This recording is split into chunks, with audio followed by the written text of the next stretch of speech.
আর আজকে আপনি বাংলাদেশে এক রাজনৈতিক দলকে আর এক রাজনৈতিক দল সম্পর্কে জিজ্ঞেস করবেন, যা বলবে সব মিথ্যা। কেননা এই গণতান্ত্রিক রাজনীতিটা টিকে আছে কিসের উপর? মিথ্যার উপর। মিথ্যার চর্চা ছাড়া গণতান্ত্রিক রাজনীতি সম্ভব নয়। তাহলে পুরো মুসলিম জাতিকে মিথ্যুক বানানো হচ্ছে গণতন্ত্রের নামে। মুসলমানদের নেতাদেরকে মিথ্যুক বানানো হচ্ছে গণতন্ত্রের নামে। আর মিথ্যুক কখনো নেতা হতে পারে না, মানে ওই মিথ্যুককে দিয়ে কখনো ন্যায় বিচার প্রতিষ্ঠা সম্ভব নয়। আর দু একটা ব্যক্তিগত জীবনের আমি উদাহরণ দেই। এখানে কত মানুষ বসে আছে, আপনার আশেপাশে পাড়া প্রতিবেশীর দিকে খেয়াল করবেন, নিজের দিকে খেয়াল করবেন। বাবার সম্পত্তিতে, দাদার সম্পত্তিতে ফুফুকে, বোনকে ন্যায়ের সাথে হিস্সা বুঝিয়ে দিয়েছে কি মুসলমানেরা? কয়জন? কেউ দেয়নি। বোনকে বলে রেখেছে যে আমার কাছে থাকলো, তুমি মাঝে মধ্যে আমাদের বাড়িতে বেড়ায় যেও। জমিটা যদি বুঝিয়ে নেয় তাহলে বোনকে আর বাড়িতে আসতে দিবে না। কালচার তৈরি করে রেখেছে, অপসংস্কৃতি। আবার কেউ কি করেছে, হ্যাঁ ঠিক আছে বোনকে দিয়েছে, কিন্তু যেটা একদম বিলে সেটা বোনকে দিয়েছে, আর যেটা গুলশানে উত্তরায় ওটা নিজে নিয়েছে। তো আপনি কি মনে করেন এটি ন্যায় হয়েছে না অন্যায় হয়েছে? অন্যায় হয়েছে। তাহলে এই ব্যক্তি যে তার বোনের প্রতি ন্যায় করতে পারেনি, তাকে যদি রাষ্ট্র ক্ষমতা দেওয়া হয়, তাহলে গত 16 বছর যা দুর্নীতি হয়েছে ও তার চেয়ে বেশি দুর্নীতি করবে।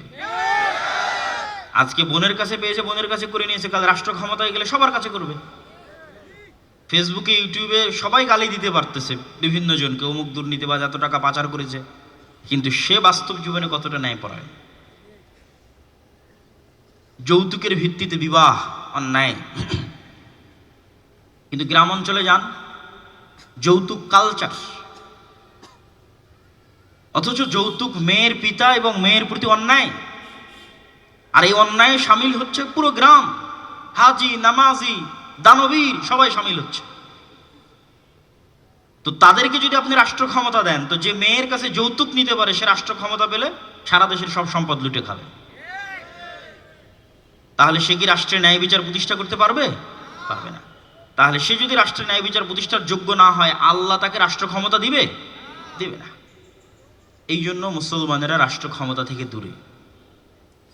আমি ইউরোপে গেছি, ইংল্যান্ডে গেছি, মুসলমানেরা কি পরিমাণ মিথ্যা বলে সেটা আমি সেখানে দেখে এসেছি, বাংলাদেশেও দেখছি এখনো।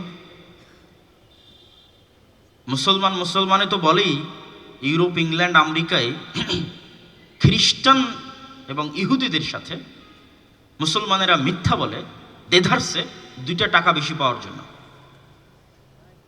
মিথ্যা বলে। অথচ সে বলতেছে আমি লা ইলাহা ইল্লাল্লাহ পাঠ করি, আমি মুসলমান, নামাজ পড়ি, দান করি, কিন্তু পুরো জীবনটা মিথ্যার উপর। এই গত ভোটের সময় দেখলাম রূপগঞ্জে যত এমপি প্রার্থী আছে সবার থেকে মানুষ টাকা নিয়েছে আর সবাইকে বলেছে ওকে ভোট দিবে। তার মানে পুরো একটা জাতি মিথ্যুক, পুরো একটা জাতি দুর্নীতিগ্রস্ত, দুর্নীতিবাজ। এই জন্য আমার লজ্জা হয়, আমার অপমান হয় যখন ভিডিওতে দেখি যে কেউ বলে যে আমি প্রশ্ন ফাঁসের টাকা আল্লাহর রাস্তায় দান করেছি। তখন আমার কাছে কষ্ট লাগে যে আমরা মানুষকে ইসলাম বুঝাতে পারিনি। মানুষকে ইসলাম বুঝালাম যে মানুষ প্রশ্ন ফাঁসের টাকা আল্লাহর রাস্তায় দান করার কথা গর্বের সাথে বলছে? কি ইসলাম বুঝালাম মানুষকে?